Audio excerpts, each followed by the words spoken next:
শুধু আজকের জন্য 12ই জানুয়ারি আধ্যাত্মিক জাগরণ। এই পদক্ষেপগুলির ফলে আধ্যাত্মিক জাগৃতি লাভ করে 12 নম্বর পদক্ষেপ। কি করে বুঝবো কখন আমার আধ্যাত্মিক জাগরণ হয়েছে?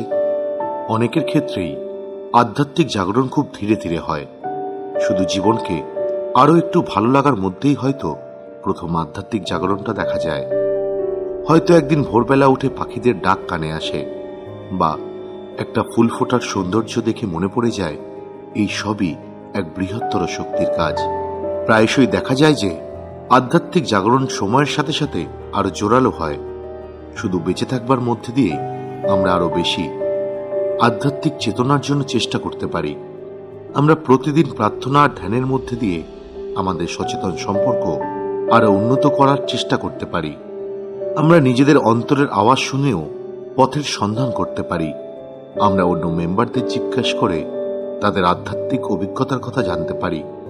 আমরা একটু সময় দিয়ে চারপাশের দুনিয়াটাকে উপভোগ করতে পারি।